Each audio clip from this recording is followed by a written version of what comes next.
नमस्कार, मेरा नाम अंजलि प्रिया है और आप देखना शुरू कर चुके हैं द मीडिया वाली।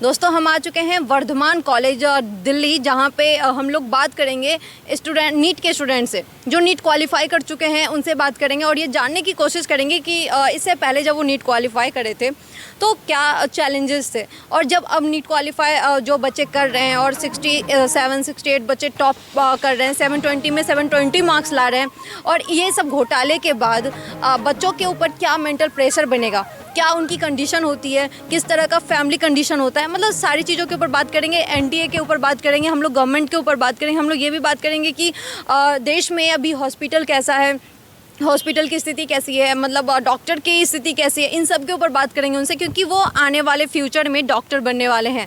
तो उनसे बेहतर कोई नहीं बता सकता ये चीज़ कि अभी नीट रिजल्ट में जो धांधली हुई है वो किस तरह से बच्चों के ऊपर इम्पैक्ट डाल रही है, किस तरह से ये आने वाले टाइम में या फ्यूचर में बच्चों के ऊपर इम्पैक्ट डाल सकती है, उनके फ्यूचर पे इम्पैक्ट डाल सकते हैं, प्लस हमारे देश में जो डॉक्टर है उनके ऊपर भी इम्पैक्ट डाल सकते हैं। ये इन सब पे हम आराम से और एक एक करके बात करेंगे। प्रेस वार्ता एक बहुत ही गंभीर विषय पर बुलाई गई है, जो अभी सामने आया है कि नीट के परीक्षा में एक बार फिर से धांधली हुई है। मतलब विद्यार्थियों ने तो सोशल मीडिया पे ये लिखना शुरू कर दिया है कि एक बार फिर लीकेज सरकार, और बार बार परीक्षाओं में प्रश्न पत्र लीक होना, परीक्षा की जो तिथि है उसको बार बार बढ़ाना, और जो वैकेंसियां हैं उसको सही समय पे नहीं भरना, ये मामले लगातार उजागर हो रहे हैं। अव्वल तो आप सब लोगों ने देखा होगा कि चुनाव से पहले आदरणीय प्रधानमंत्री जी परीक्षा पर चर्चा करते हैं। हमारे यहाँ कहावत है, जाके पैर न फटे बिवाई, वो क्या जाने पीड़ पड़ाई। तो चुनाव से पहले आप परीक्षा पे चर्चा करते हैं, चुनाव जब समाप्त हो जाता है पूरे 5 साल तक जो परीक्षाओं में धांधली होती है, टाइम पे एग्ज़ाम नहीं होता है, और जो वैकेंसियां हैं उसके बारे में आप कोई बात नहीं करते हैं। मैं आपकी जानकारी के लिए बता दूं, और चुनाव के दौरान बार बार कांग्रेस पार्टी ने इस बात को उठाया कि 30 लाख पद खाली हैं और कोई ऐसा एग्ज़ाम नहीं है यूपीएससी को छोड़ करके। अगर यही हालत रही तो मुझे लगता है कि आने वाले दिनों में यूपीएससी के एग्ज़ाम भी सही तरीके से कंडक्ट नहीं हो पाएंगे। जिन एग्ज़ामों में आज तक कोई गड़बड़ी और धांधली नहीं हुई थी, उन एग्ज़ामों में भी गड़बड़ी और धांधली हो रही है। इस बार नीट के एग्ज़ाम में जब आप उसके रिजल्ट को देखेंगे, 67 लोग जो है वो जो है फर्स्ट रैंकर हैं, और उसमें से 720 नंबर मिला है, मतलब 100% मार्क्स मिला है। जब इस सवाल को उठाया गया तो एनटीए के डायरेक्टर ने कहा कि ग्रेस दे करके जो है इनको हम फुल मार्क्स दे दिए हैं। तो उसके क्या नियम है, उसकी क्या ट्रांसपेरेंसी है, किस आधार पे जो है आपने 720 में से 720 दे दिया। और इस देश की सबसे प्रतिष्ठित जो मेडिकल इंस्टीट्यूट है एम्स, वहाँ पर 50, 60, 65 लोगों को एडमिशन होता है। अब आप ये समझ लीजिए कि जिनका रैंक 1 है, जिनको 100 में से 100 मार्क्स आया है, उनका भी एडमिशन एम्स में नहीं होगा। तो पूरी तरह से इन्होंने इस देश के एग्जामिनेशन सिस्टम को मजाक बना दिया। इस बार जितने 67 बच्चे आए हैं टॉप पे 720 लाए हैं, वो बिल्कुल सही नहीं है। मतलब एनटीए के एग्ज़ाम लेने के तरीके से बिल्कुल हम असहमत है, क्योंकि उन्होंने सही तरीके से लिया नहीं है। ग्रेस नंबर दिया गया है, किस वजह से दिया है, कितने को दिया है, क्या दिया है, कोई पता नहीं है। एनटीए ने कुछ नहीं बताया है, और कितने सारे बच्चों को दिया है। एक ही हरियाणा के एक ही जगह से 8 बच्चे टॉप कर रहे हैं, तो इन पे बिल्कुल ही सवाल उठता है कि एनटीए ने सही तरीके से एग्ज़ाम नहीं लिया है। और 718-19 नंबर भी आ रहे हैं, तो एनटीए के एग्ज़ाम लेने पर बिल्कुल ही बच्चों को। प्रोसेस क्या होता है जो 718-19 जो मतलब कह रहे हैं बिल्कुल असंभव है, 720 में 718 या 19 लाना, इसका प्रोसेस क्या है, मतलब ये जो असंभव है। नीट में टोटल 180 क्वेश्चन होते हैं, पर क्वेश्चन 4 नंबर के होते हैं, तो 180 × 4 तो 720 होने चाहिए। अगर आप एक क्वेश्चन सही करते हो तो आपको 4 नंबर मिलेंगे, और एक गलत करते हो तो -1 होंगे। तो मान लीजिए किसी बच्चे ने 180 के 180 सही किए तो उसके 720 आएंगे। अगर वो एक गलत कर देता है तो एक माइनस हो जाएगा, 715 आएंगे। और अगर वो छोड़ देता तो 716 आएंगे। तो ये मतलब है ही नहीं कि 718 या 19 आ सके। ट्रांसपेरेंसी बिल्कुल नहीं है सिस्टम में, क्योंकि ट्रांसपेरेंसी मेन चीज़ होती है। एंड सेकेंडली जो ये रिज़ल्ट है 14th को आने वाला था, ये 4th को आ गया एकदम से।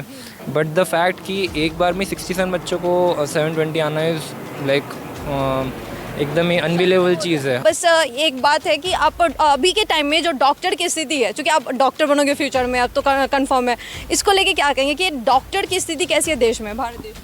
डॉक्टर की काफ़ी कमी है, डॉक्टर के ऊपर वर्कलोड है। जैसा कि आप देख रहे हैं सप्ताहजंग में ओपीडी में पर डे 10,000 से ज़्यादा पेशेंट भी हुए, तो डॉक्टर काफ़ी बिजी लाइफ हो जाता है, काफ़ी मतलब बिजी शेड्यूल हो जाता है, आपको कुछ ज़्यादा ही मेहनत करने की ज़रूरत है। ये जो पॉइंट है कि जो 650 आने पे भी अगर जिसकी बहुतों गवर्नमेंट सीट नहीं मिल रही है, बहुत ही शॉकिंग है। क्योंकि 650 कुछ सालों पहले या पिछले साल भी एक काफ़ी रिस्पेक्टेबल स्कोर माना जाता है 650।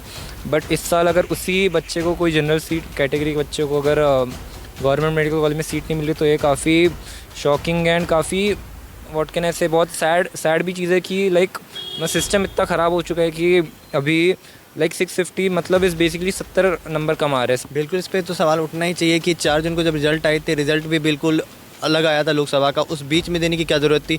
ऊपर से जब नोटिफाई किया था 14 तारीख को, तो उनको 14 तारीख को देना चाहिए था। बट एक देना, तो इस पर बहुत सारे सवाल खड़े करते हैं एनटीए पे कि एनटीए ने ऐसा क्या किया।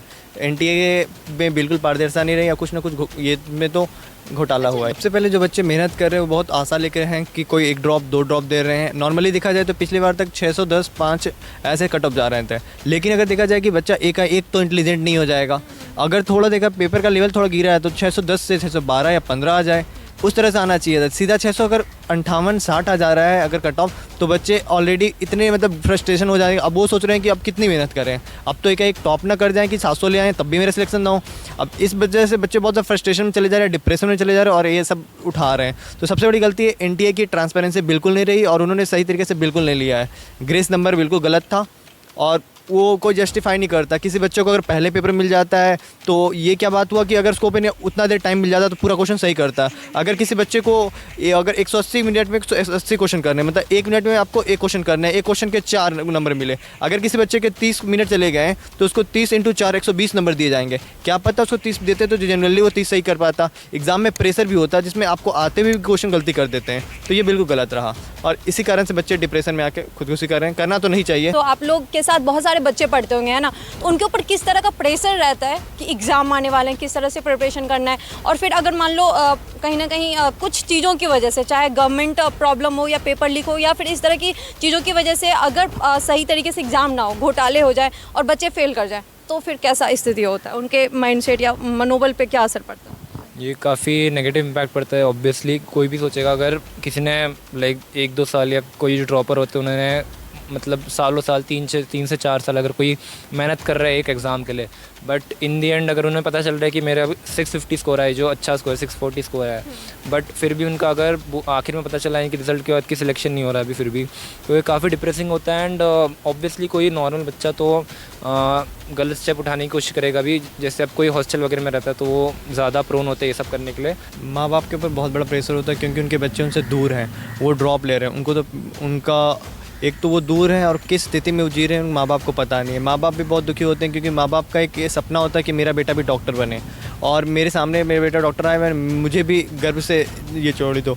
लेकिन दिक्कत ये है कि जब बेटा बहुत मेहनत कर रहा है, मेहनत करने के बाद भी उनको नहीं मिल रहा है तो बहुत ज़्यादा माँ बाप भी निराशा में जीते हैं। उनका पैसा भी लग रहा है। बहुत सारे बच्चे कोचिंग कर रहे हैं, ये सब जगह कर रहे हैं, तो कोचिंग में भी बहुत सारे पैसे लग जाते हैं। लेकिन अगर कोचिंग की बात करें तो 1.5 लाख से ज़्यादा लग जाते हैं। कोचिंग में आपको रहने का भी खर्चा हो जाएगा। फिर एक कंप्लीट 2 साल अगर कोई कोचिंग करता है तो कम से कम 5-6 लाख से ज़्यादा लग जाते हैं। तो उसमें भी माँ बाप के ऊपर जाता है कि मैंने इतना खर्च किया, बेटा ने भी मेहनत किया, फिर भी नहीं हुआ, तो माँ बाप भी बहुत निराशाजनक हो जाते हैं और बहुत ज़्यादा दुखी हो जाते हैं क्योंकि उनकी बहुत आशाएँ रहती हैं। वो भी डिप्रेशन में चले जाते हैं और उनका जीवन भी बहुत मुश्किल हो जाता है। अभी सर ने कहा था कि 720 मार्क्स आने के बाद कहीं ना कहीं मतलब एम्स में एडमिशन नहीं होता क्योंकि वहाँ पे लिमिटेड कोटा है, राइट?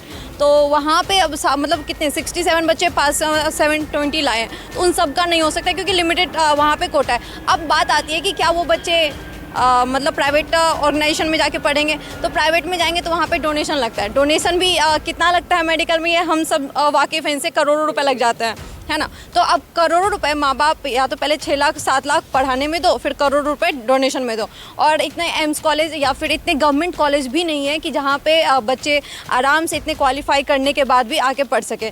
तो ये सब बात थी, और थैंक यू, आप लोग से बात करके बहुत अच्छा लगा। तो जैसा कि आपने देखा, अभी हमने 2 स्टूडेंट से बात की, और बात करने के बाद हमने हर वो सवाल किया जो हम उनसे बात करना चाह रहे थे, जो हम उनसे पूछना चाह रहे थे, क्योंकि नीट बैकग्राउंड से हम नहीं आते हैं, और नीट बैकग्राउंड के बच्चे हर वो सवाल का जवाब बखूबी दे सकते हैं जो अभी हमारे मन में चलता है। प्लस हम उनसे ये भी बात की कि अभी जो देश में नीट का रिजल्ट आया है उसको लेके वो क्या सोचते हैं। इन सब पे बात करने के बाद आपको क्या लगता है कि कौन सी बात उनकी सबसे ज़्यादा सही थी, आप हमें कमेंट बॉक्स में ज़रूर बताएं। धन्यवाद।